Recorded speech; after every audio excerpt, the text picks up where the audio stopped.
сэтгүүлч инэрлээ. Биш ээ, би иргэн инэрлээ. Би иргэн ах заяа байна.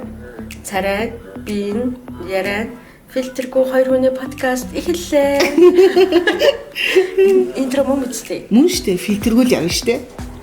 За, сайн бацхан уу. За, сайхан засаад сайхан амарчж байна уу? За, сайхан наад уу. 100 жилдээ сайхан яваад ирцгээв үү. 100 жил одоо ч зарим газар дуусаагүй л ах шиг байна. За, ингээд 90 намрын ихэнх сар.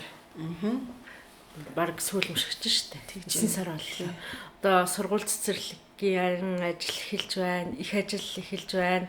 Монголын амьдралч шинэ хуудасаар эхлэх гэж байна. Одоо ингээл утахгүй бид нар чинь одоо тэгс сандгаа юу гээл нэг зам дээрээ тэг зөксөлтөө зөксөөл тэгэл нэг жаргатж байгаа юм шиг зоотж байгаа юм шиг одоо амьдрал маань эхлэх гэж байна да. Тэгээ 2-3 сарын дараагаас бид нэр их утааны улирал эхлэх гэж байна. Тэгээ яг бид тэр яг юу ярих гэдэг нь гэхээр энэ бүх асуудлыг шийддэг нэг сонгуулийн талаар хэн болгон одоо яг процесс нь явагдаж байгаа ч гэсэн хэн болгон анхаарахгүй байгаа. Ач холбогдлын төдийлөө ойлгохгүй байгаа. Энэ орон нутгийн сонгуул буюу аймаг нийслэл сум дүүргийн иргэдийн төлөөлөгчдийн хурлын төлөөлөгчийг сонгох энэ сонгуулийн тухай эргэн тойронд ярихаар өнөөдрийн дугаараа бэлтгэхэд байна. Тэгэхээр бид нар бол ингээ бусад одоо жилүүдэд за наадам дууслаа, наадмын маргааш намраа, хадлангаа үлжээндөө бэлдъя гэж ярьдаг бол энэ жилийн хувьд бол хамгийн нэг чухал зүйл бол бидний амьдралын өдөр тутмын үйл явдлыг одоо тодорхойлдог тий бидний хамаг бухимдаад байдаг бүх асуудлуудыг шийддэг тийм сонгуул бол ингээ одоо болох гэж байна. Тэгэхээр бид нар энийг бол анхаарахгүй байж болохгүй мó. Одоо аль хэдийн намууд одоо нэр дэвшигчтэй зарлах тэр хүмүүсээ тодруулахын цаг хугацаа эхэлсэн, сонгуультай холбоотой шилжилт хөдөлгөөн аль хэдийн хаагдсан, улс төрийн нам эслүүд сонгуульд оролцохоо илэрхийлсэн ийм хуулийн процесс л үшээ эхэлсэн. Гэтэл бид нар юу ч болоогүй, юу ч анзаарахгүй хэвээрээ байгаад одоо нэлээд юм харамсаад одоо яалтчгүй хэдүүлээ энэ талаараа хөндөж ярихгүй болохгүй маа гэдэг өнөөдрийнхээ подкастыг яг энэ сэдвээр одоо эхлүүлж байна. За юуны өмнө бид хоёр наадмын өмнө хийсэн подкастаараа улсын хурлын сонгуулийн үр дүн хийгээд эвслийн засгийн газрын тухай ярьсан. Үүн дээр бас дахиад нэмж хэлэхэд улсын хурлын сонгуулаа бид бас шамжилттай зохион байгуулад манай сонгогчд маань маш гоё алаглуулсан сонголтыг хийсэн. Улсын хурл маань маш гоё солонгорсон, алгалсан. Одоо бид нэр яг хоо ээлжид бус чуулганыг хараад илдвэр хэлээ л дээ. Гişүүдээ шүүмжилж байгаа ч гэсэн таалагдсан ч гэсэн бид ямар ч болсон хууль тогтоох дэд байгууллагад өөрсдөө төлөөлөх хүмүүсээ бас сонгоцсон.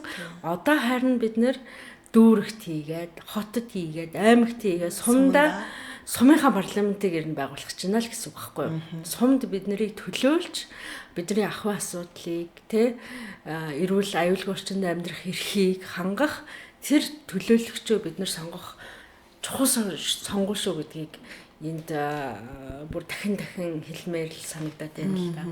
Үнэхээр одоо таны хүүхд одоо цэцэрлэг сургууль явуулах гэхэд хүртээмж нь хэцүү байвал үнэхээр замын төвжирэлтэй байвал агаарын бохирдолтой байвал за тэр асуудлуудыг чинь хамгийн ойроос мэддэг хүмүүс бол яг л одоо энэ бидний сонгох гэж байгаа хүмүүс юм аа. Тэгэхээр бид нар хэнийг нэр дэвшүүл гэж намуудаас хүсэх үү? Дэвшүүлсэн хүмүүсээс нь хэнийг нь сонгох уу? Тэгээд 4 жил одоо гоншихынч одоо суухгүй тулд өнөөдөр өөрсдөө жоохон санаа сэрэмжтэй байх хэрэгтэй болохоор хэдүүлээ жоохон хөөе босё сэрээ манаханд гэж хэлье. Бид нар нөгөө иргэдийн төлөөлөгчтэй хурлын төлөөлөгчийн ажил үргийн чиглэл улсын хурлын гишүүний чиглэл хоёрлоо хооронд нэг хольж утгаад байдаг л да. Хинээс юу нэхээ мэддэггүй. Бид нар дандаа ахуй асуудлыг, төгжрлийн асуудлыг энэ утааны асуудлыг, энэ хог хаягдлын асуудлыг, энэ сургууль цэцэрлэгийн асуудлыг, засварын асуудлыг бид нар улсын хурлын гишүүнээс шаарддаг байдаг. Гэтэл энэ бидний нэг юм хэрэгтэй ч юм шиг хэрэггүй ч юм шиг сонгуулаар сонгогддог төлөөлөгчтэй шийддэг асуудал юм шүү гэдгийг бид нар хамгийн түрүүнд ойлгох хэрэгтэй байна. Бид нар нодлон нөгөө дугаар тэгш сонгоогоор яваад ихэлсэн чинь ингээл бачимдаал исэн, уурлаал исэн, нөгөө улсын хурлын гишүүд рүүгээ уурлаал байсан. Тэгсэн чинь тэнд хин шийдвэр гаргасан юм. нийслэлийн иргэдийн төлөөлөгчд шийдвэр гаргаж байгаа байхгүй юу? Бид нар нийслэлийн иргэдийн төлөөлөгчдийн хурал маань нийслэл хотынхаа захирагчийг сонгодог. Уул нь ийм хотын дарга сонгодог ийм тогтолцоотой байхгүй юу? Тэгтэл бид нэр тэнд юу болдгийг тэр нь хідэн нөхөд тэрнийг нийслэлийн иргэдийн төлөөлөгч дүүрэгтийн сонгогдсон хүмүүс юу хийдгийг ч бид нар мэддэггүй байхгүй юу? Тэ?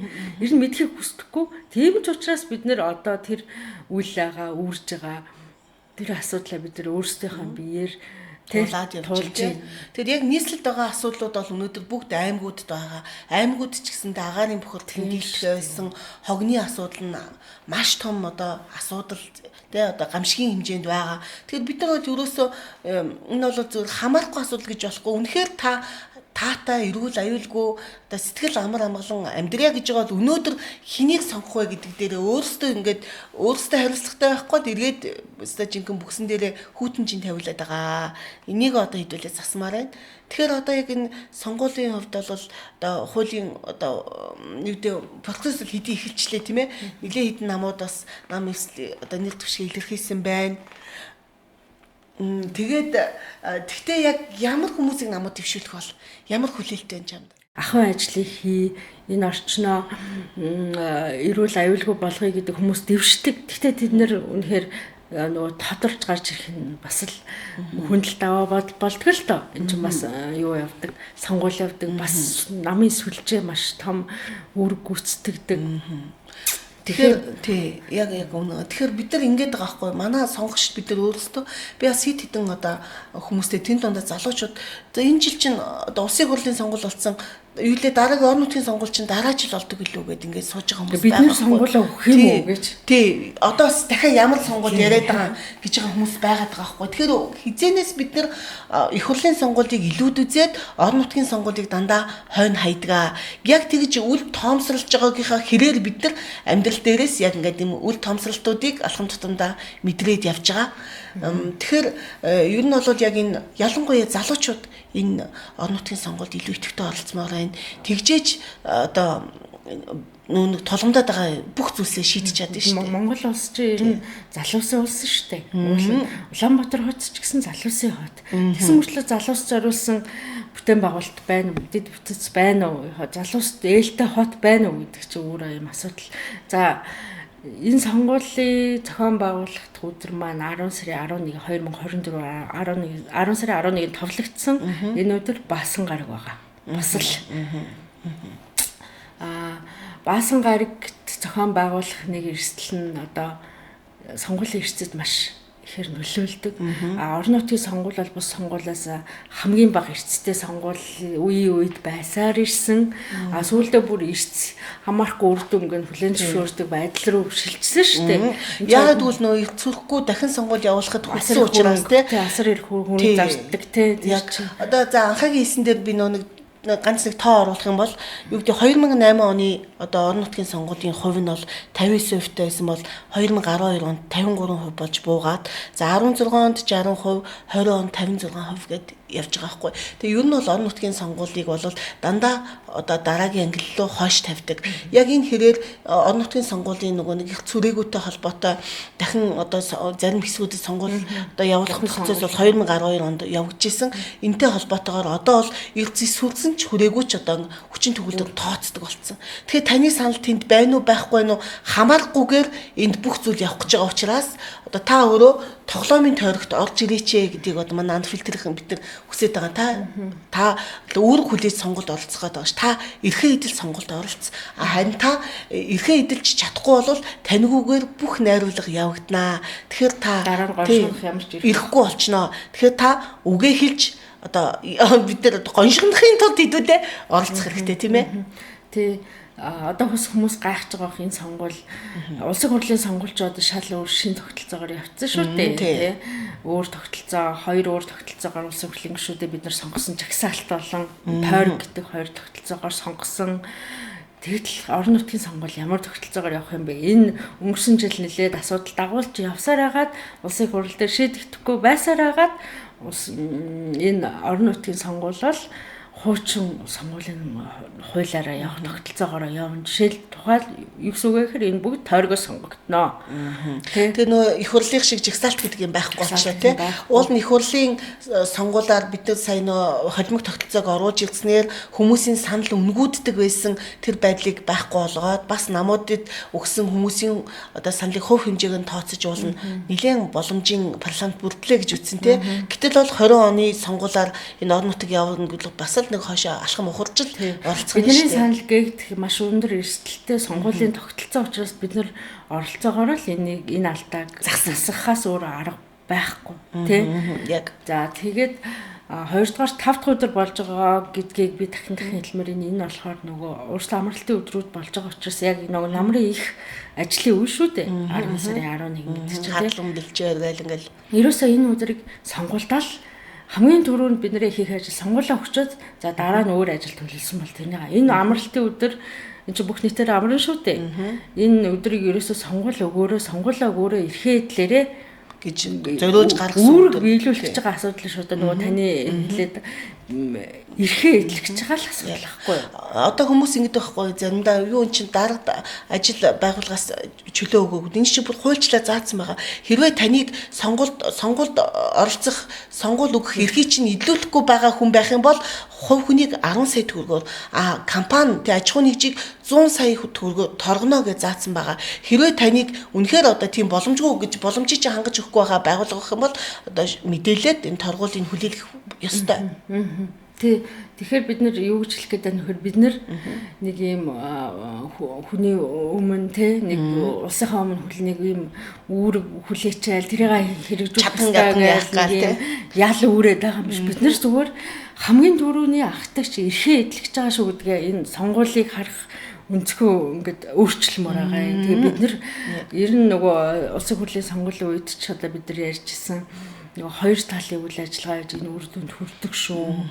Тэгжээж энэ тогтолцоо, энэ арчилсан тогтолцоо гэдэг чинь амилдаг шүү. Бусдаар бол энэ чинь нөгөө бидний дүүрээс ямар юу да болоо хувирдаг шүү гэж одоо бид нар дахин хэлээ л шүү дээ.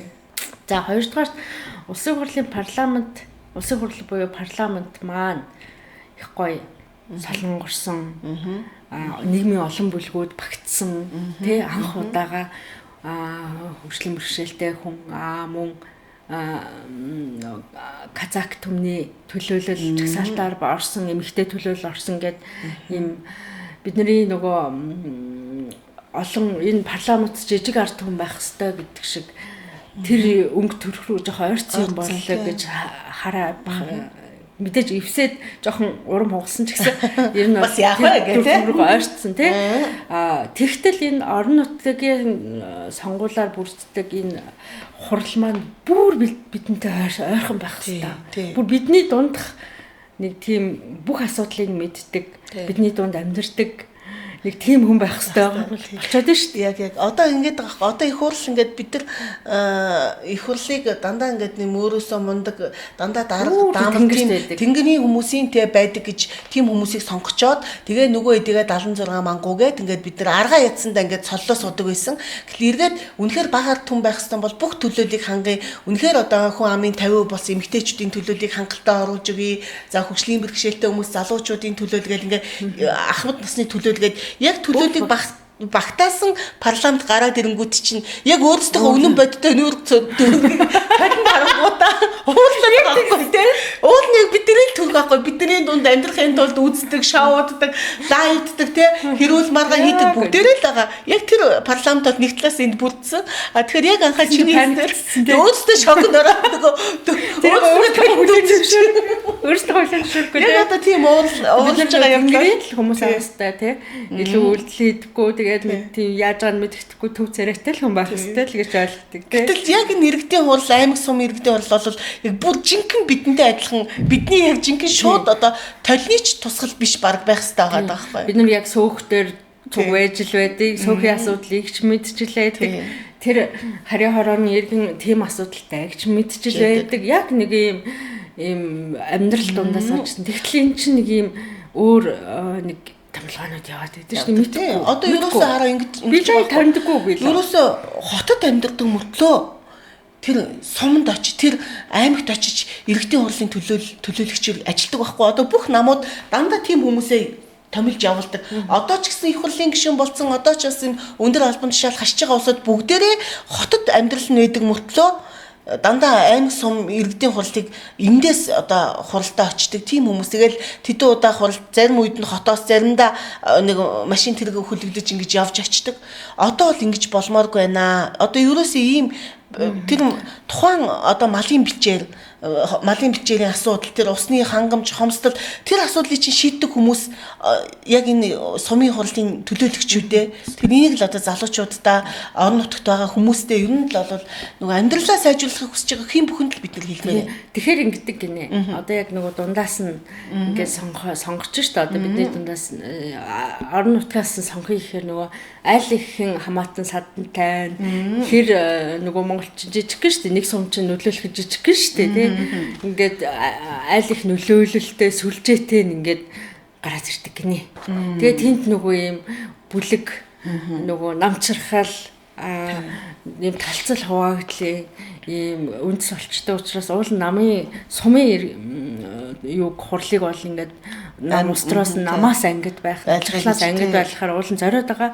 Энд чинь уул нь орон нутаг ер нь аймаг юу чинь нөгөө тогтолцооч уул нутгийн өөрөө удирдах ёс гэдэг Монголын үндсэн хууль. Одоо энэ үндсэн хууль нь заасан тийм маш том гоё юм философи бол явж идэг. Энийг бид нар ерөөсөө ойлгохгүй. Өөрсдөө ингээ бүр хайцсан. Тийм.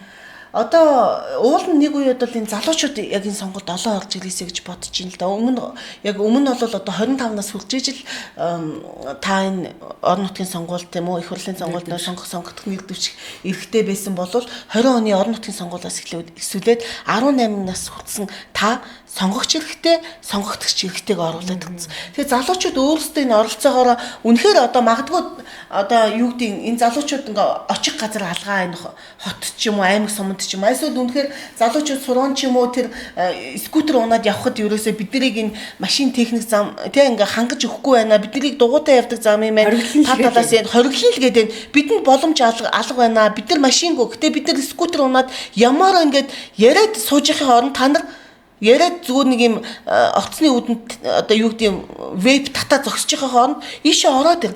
Бидний асуудал бидний энэ төлөөллийг та нар хаахгүй та нар бидний нүдээр амьдраад үзээч бидний одоо баг орлоготой тий боломжгүй яг энэ юугаар юу гэдэг амьдралаар амьдраад үзээч гэд хилээд оролцоогоо одоо хамруулах хэрэгтэй байхгүй. Тэхгүй тэгээ дээрэс нь бидэнд огт хамаагүйгээд энэ орон нутгийн сонгуульд ялангуяа залуучуудын их зайгүй мөйдөл мэдхгүй байгаад байгаа. Харин юу ч болоод байгааг мэдэхгүй. Тэгэл гарсан хууль шийдвэрийг бид нар бол ингээд дагахаас аргагүй. Энэ чинь бас хуулийн засаглалтай орны хувьд тэгтэл тэр нөгөө гаргаж байгаа шийдвэр бид нар дандаа сэтгэл дундуур байдаг, шөмжлөлтэй байдаг. Тэгсэн мөртлөө оролцдоггүй. Энэ чинь өөрөө юм нэг юм логикийн алдаатай л байгаад байна л та. Тэгэхээр яг энэ айлхаар мэдүүлэхгүй байх нь юу нөгөө нэг нам эслүүдэд ашигтай. Яг л жинхэнэ цүнх баригч нараа дунд чадны цүнх баригч нараа илгээхэд амар байсан байхгүй юу? Ингэж ярьдсан юм шүү дээ. Нөгөө улсын хурлын сонгуульд унсан хүмүүс чинь нийслэл дүүргийн юунд үздэг гинэ. Ингээд дараагийн шатн тий. Дунаад тэндээс шархаа нөхөж гарч ирнэ. Таних туймаа бас хийцэн гээд тий. Бас албан шал хашаа үзчин туршлагачих нь байна. За хоёрдугаарт тэр чинь нөгөө маш их мөнгө эрх мэдэл улсын нөөц эргэлдэж идэг. Нийслэл сум дүүрэг дээр тий. Тэр чи одоо сүүлийн жилүүдэд улам бүр нэмэгдэж байгаа шүү дээ. Ер нь бол улсын хурал чинь мөнгө улсын хурлын гишүүд чинь мөнгөгүй хүмүүс шүү дээ. Мөнгө захиран зарцуулах эрх байхгүй. Харин нийслэлийн энэ төлөөлөгч нар чинь энэ сонгуулиар гарч байгаа төлөөлөгч нар чинь жинхэнэ мөнгөний одоо нэг захиран зарцуулах эрх мэдэл нь байж идэг тий. Одоо хаана мөнгө зарахыг юу шийдэхийг эднэр мэддэг гэсэн үг байхгүй. Тэгэхээр ийм тэнд нөгөө тендер нь явж идэг тий. Нөгөө нэг намын эрх мэдэл хуваарлах нөгөө нэг юунууд нь явж идэг, сүлжээ нь явж идэг. Нэг ийм юу байгаад энэ өөрөө бидний нөгөө оролцоо байхгүйгээс бас нэлээ дүр шалтгаалсан зүйл дээ. Одоо бид нар энэ орон нутагт амьдарч байгаа бол бид нэр өөрсдийнхөө асуудлыг өөрсдөө шийднэ. Өөрсдөө гэхдээ тэндээ ийм хариуцлагатай байна гэдэг тийм юу руу ойлголт хандлага руу эхлээд шилжээд бид нэр дараа нь нэг хүмүүсээ нэг юм ядагч шахаж шаардах ажил руу ормоор юм уу? Тэгэнгүүт одоо тэгээд ямар хүмүүс нэр дэвших ёстой юм бэ? Нэгчээ. Одоо бол бид нар ямар хүн дэвшүүлэхийг шаардах ёстой. Одоо яг бид нар шаардах өдрүүд яг энэ хуулийн хугацаанд явж байгаа. 8 сарын 27-наас эхсүүлээд 9 сарын 2-ны хооронд нам эвслүүд нэр дэвшигчтэй одоо дэвшүүлэх процесс нь явагдана. Тэгээ 3 хоногтой ингээд нөгөө бүртгэх хинтергээд дараагийн юмнууд нь орж ирэх байх. Тэгэхээр бид нар бол эхлээд би бол жишээлбэл яг өөрийнхөө хувьд ямар хүн хүсэж байгааг бол үнэхээр одоо баг ард түмэн гэдэг шиг яг нийгмийн бүлгүүдийг бол оролцуулах ёстой. Үнэхээр хөгжлийн бэрхшээлтэй хүнд явах зам, дид бүтэц байхгүй гэдэг бол тийм хүмүүс байх ёстой.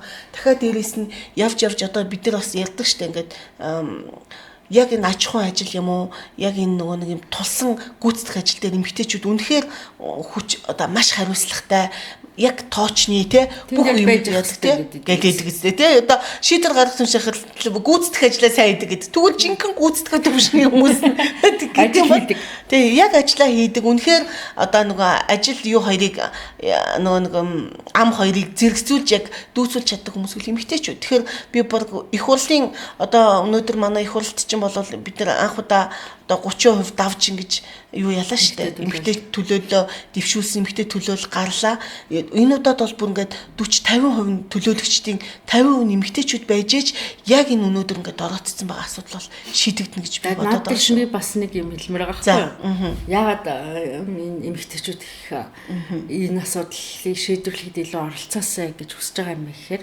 за хотод тулгамдж байгаа энэ агаарын бохирдол энэ утаа, энэ төгжрөл, одоо сургууль засаглалын хүртээмжгүй байдал, энэ дэд бүтцийн асуудлыг номер 1 тохирогч нь ерөөсөө эмэгтэйчүүд өөрсдөө болчихдог байхгүй.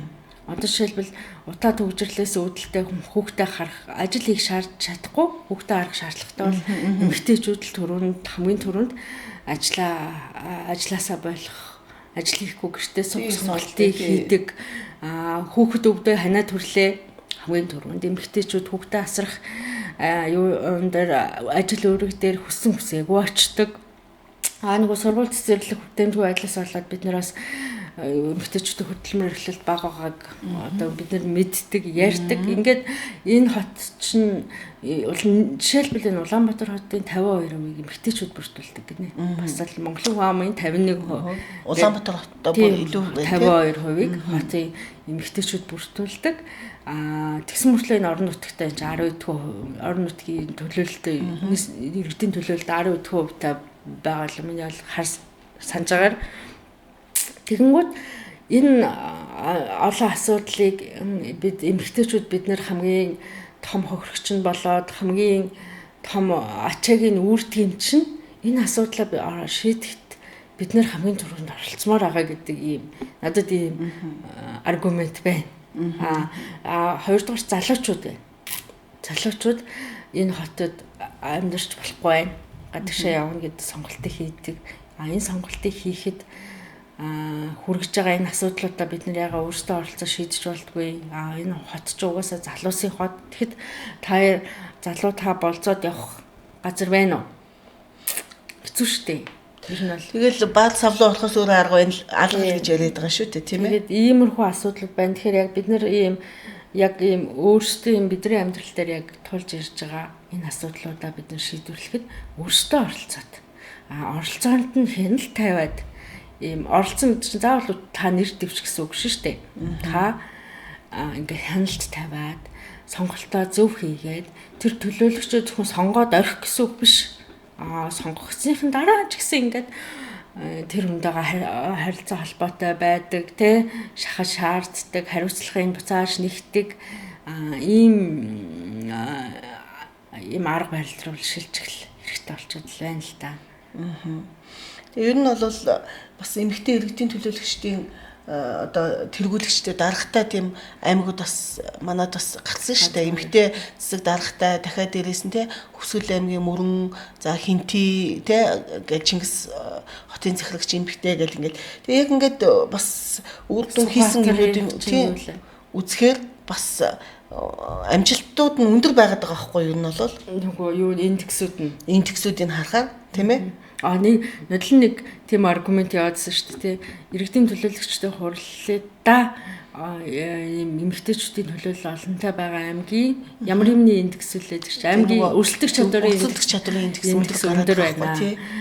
Дүүргүүдийн хувьд ч тийм байна гэдэг юу яваадсэн шүү дээ. Энд чинь өөрөө айгүй том дата байхгүй. Угаасаа бид нар мэдж байгаа ковидаар яалаа улс орнууд бүгдээрээ байцаалтж явах үед яг эмэгтэй лидерүүдтэй улс орны хувьд бол бага хохиролтой тий одоо бага хүнээ алдсан одоо эрүүл мэнд эдийн засгийн хувьд бол бага хохирол амссан байна гэдэг энэ бол бүр олон улсад гаргасан судалгаа. Яг л тэнцээ нэг тэр хүнээ хайрлах тий эрэгтэйнийг хайрлахгүй гэж байгаа юм шиг. Гэтэ эмэгтэй хүний илүү нэг эмпатийн өөрөө эргээд нөгөө нэг иргэдтэй ээлтэй таатай байх тийм боломжийг бүрдүүлж байгаа учраас энэ бол яг аймаг сум одоо дүүрэг яг ингээд тулцсан шатан дээр бүр илүү бас л яг иргэдтэй ээлтэй тийм л одоо орчныг бүрдүүлж. Тэгсэн жилийн өмнө нөгөө нэг Сумьязар хотын дарга байхад нэг хурал хийж гаргаж ирэхэл олон нийт мэдээлэл ихтэй нэг баах иргэдчүүд авалж гарч ирээл тэрийг харахаар бүр ингээ уур хүрээд идвгсэн. Энэ хот чи ажил хийдэг эмэгтэй хүн байдгүй мүү гээл. Тэгсэн чинь сүүлийн үед эмэгтэй хотын орлогч нар бас байна. Тэгээ дараалаад гарлаа. Зарим гишүүн болоо явчлаа. Одоо зарим шинээр томилогдлоо. Яг хөө энэ бас оролцоог хангах байгаа зөв. Гэхдээ бид нар яг ийм юунд илүү яг төлөөлөгчдөө сонгохдоо илүү ийм хүчин чармаалттай л баймаар байна. Тэгээ чи анзаарсан сүүлийн жилүүдэд хүмүүс хотын дарга бүр эмэгтэй хүн байвал гэж ярьдаг болчиход байгаа. Яагаад гэвэл үнэхээр гэж бод. Тэ хотын асуудал хэцүүдэд ирэхээр эмэгтэй хүн гараа шийдчих юм шиг санагдаад байгаа. Яагаад гэвэл мэдхгүй эмэгтэй хүн гараа шийдэхгүй нь баталж мэдгүй ч тэ. Гэхдээ эмэгтэйчүүдийн хамгийн сайн хийж чадах ажил руу ахуйн ажил мөнгөгүй л мөө. Яг тулгамдаад байгаа юм тийм нэг юм хүүхэдтэй холбоотой эмэгтэйчүүд чинь цаанаасаа нэг юм бусдыг хайрлж халамжлал те ингээл өөрийгөө бас нэг юм хошин тавьдаг те нэг тийм юу төрлөх юу бэ штэ их хүний өгөгдлүүд те юу тэр юуны хотыг амьдралыг цэцлэхэд илүү хэрэг болох юм шиг зүгээр тийм мэдрэмж төрдөг. Яг өнөөдөр манай Улаанбаатарт ихийн хайр хэрэгтэй.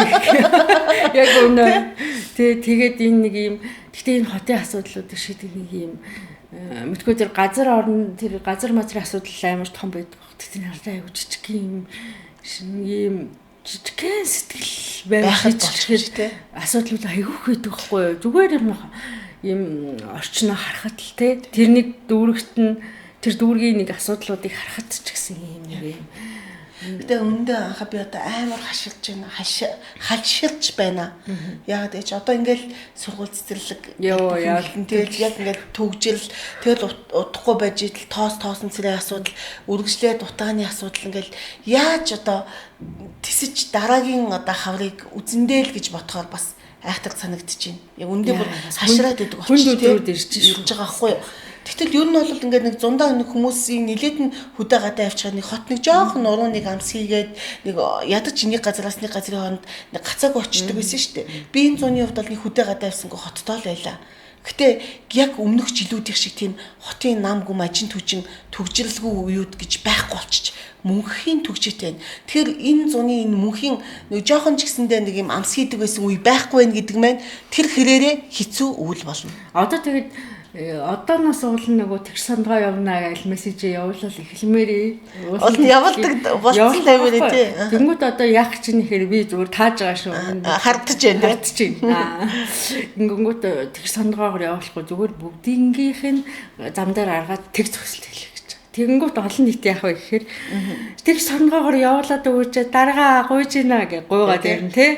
Тэнгүүд нь за та нар өөрсдөө гуйсан шүү гэж тэгш сандгаагаар явуул. Энд чинь одоо нөгөө нэг айхтар ийм коммуникац нэг амар юм биш үү? Тэгээ илээд нөгөө өөрсдийнх нь юугаар яаж штэ. Тэгээ ингэх гэж нүг гэж би хардаад байгаа. Чи шаав. За наад яг яаж байгааг чиний хар ихэр баталгаатай болох харъя. Үнэхээр тэр сондгоо явахгүй бол одоо ч орон нутгийн юуг автомашиныг хоногийн төлбөртэй болгоод байгаа шүү дээ. Тэгээ дугаартай 72 цагаас илүү өдөр 5000 гэсэн билүү тийм ээ.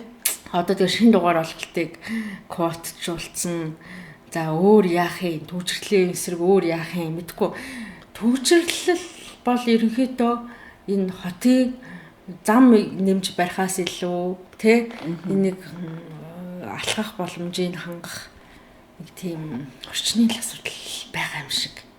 Би одоо ингээд надад энэ хоёрын хооронд ингээд алхахад тоосгүй тий аюулгүй замаар алхахдаг бол би үнэхээр машин барьж нэм зардал болоод нэмж стресстэй ямаргүй байхгүй. Уул нь ингээд 30-40 минутын газар тий тэгэнгүүт аюулгүй юу гэвэл хэцүү. Асар юм автомашины асар юм хортой замаа хажуугаар би алхахдаг. Тэгэхээ оронд би машиндаа төвчрээ алхахыг илүүд үзээд ийм л шийдвэр гаргахад нөлөөлж байгаа байхгүй. Би одоо жишээлбэл яг нодлон өвөл ингээд машинууд таг зогссон шүү дээ. Нэг таг зогсох үед нь за болидо өвөл хүүтэн ч гэсэндээ таг зогсноос алхахыг гээд би зузаахан хувцлаад гараа явлаа.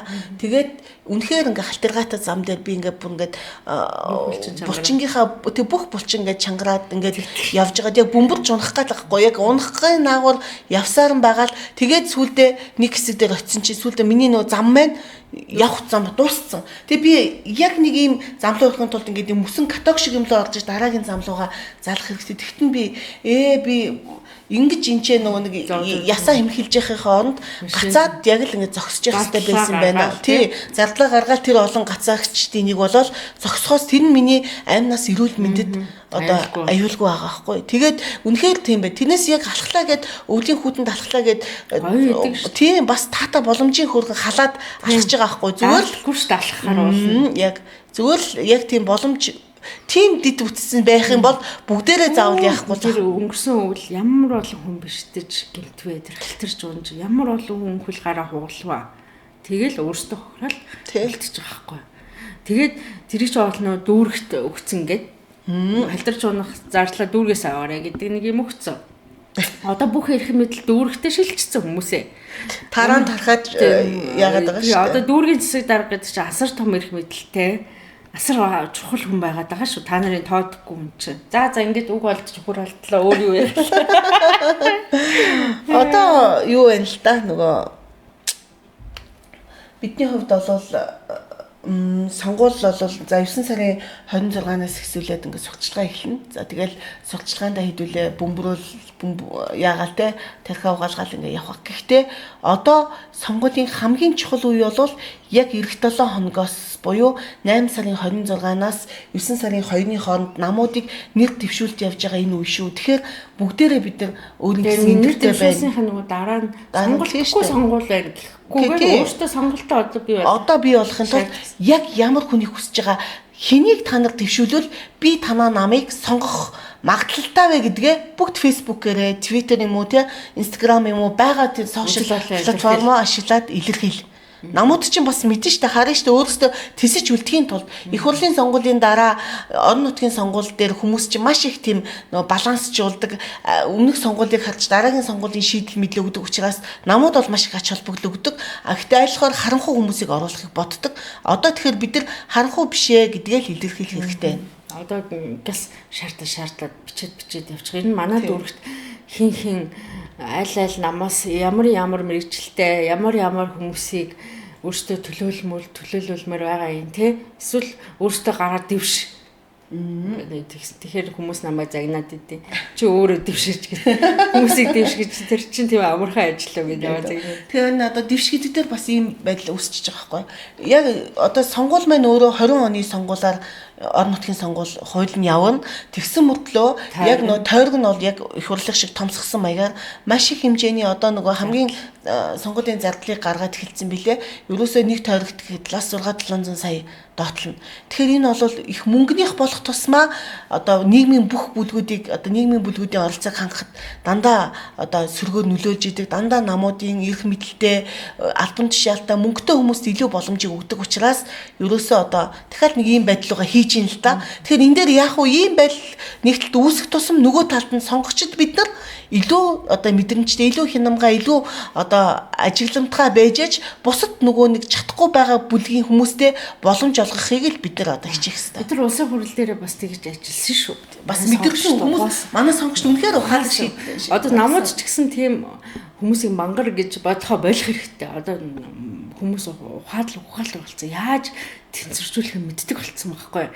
Тэгэнгүүт одоо жишээлбэл хэдэн дүүрэг нийлээд сонгуулийн тойргоо ингээд зурцсан. Ер нь улсын хурлын сонгуулиас дутхгүй их зардал гарна гэж хүмүүс яриад байгаа. Тэр нь ч бас тэгхвэз тэр их зардал гаргасан хүмүүс тэр мөнгөө ахиж бидний халааснаас буцаж авахыг бодно тийм үү. Тийм учраас бид нөгөө улсын хурал дээр хэрэгжүүлсэн шигээ за зардал гаргаж надад ойр эрхийг хүлээж байгаа. Хүлээх биш. Өөртөө бас ингэж эрэл хайгуул хийгээ. За нэрээ манай тойрогт манай дүүрэгт хин нэр дэвшиж байгаа юм бол за би энийг сонгочвол эдгээр нэг ажиллаа хийгээд би эднээс нь буцаж хариуцлага хийж чадах юм байна гэдэг хүмүүсээ хит их мөнгө гаргаад танилуу дөхөд байгаа улсуудыг бол сэжиглэж тэгж хичээгээд байгаа нөхдүүдийг бол харин жоохон сэжиглэж харах хэрэгтэй. Тэгээд өөрөөсөө ирж хайгаа тийм нөгөө юм яг ажил хийдэг хүмүүс ч бас та нарын нүдэнд харагдахгүй байж магадгүй тэд нарт тийм мөнгө байхгүй байж магадгүй тийм учраас гоё ирж хайгаад бид нар улсын хурлын сонгуулиар бас тэгж чадсан шүү. Яг тэр ийм югаараа ирж хүчээрээ тий энэ сонгуульдаа оролцоод ийм итв санаачлагтай байгаад гой солонгоруулаад ингээд нэг ийм амьдралд ойрхон бидний хажуудаа авчрах хэрэгтэй. Ер нь бол тэд нар нэг айхтарх тийм тэнгэрийн байх ямар шаардлага байхгүй. Тэгтээ хууль бол хууль мөрдөгдөх ёстой. Тэнд дураараа дургна гэсэн үг бол биш тий. Тэгэнгүүт ийм арга барилаар манай сонгогчд маань мэрэгэн ухаанаараа хандаад ягаасаа одоо бол намууд руу илүү чиглэсэн ажлуудаа хийгээрээ намуудад үзэл бодлоо илэрхийлээрээ за нэг танихгүй нэг сайн дурын багийн нэр дэвшчихвэл тэр намыг канселтхаа бас мэдээрээ тий аль ийм гоё боловсрооч мэрэгжлийн эн чин ажил хийдэг ийм хүн даргалдаг хүн биш бид нэр ажил хийдэг ахуй ажил хийдэг хүнийг сонгох гэж байгаа гэдгээ ойлгоорой л гэж тий бидний оронд л одоо жинхэнэ одоо гүүгээд бүхий л одоо нэг одоо хог хош бүхэдийн асуудлыг бодлогыг гаргаа явуучих хүмүүс л хэрэгтэй байгаа ш. Бид тийм хүмүүсийг сонгох гэж болохоос нэмж нэг дарга сонгох гэдэг явдал биш ээ тий. Тэгэхээр тэрийг ойлгож ухаалаг хандаарай гэж хүсмээр байна. Одоо ингээд дуусах уу да. За тэгээд гэхдээ бид бол одоо нөгөө санж сэрэмж олгодог тий бас мэдээлэл хуваалцдаг энэ ажиллагаа маань үргэлжлээд илүү одоо эрчимтэй үргэлжлэх болно. За тэгээд та хэд маань ухаалаг шүү. Та эднийхээ сонголт мэрэгэн байгээ гэд энэ удаагийнхаа подкастыг энэ хүрээд өндөрлөё. За баярлалаа.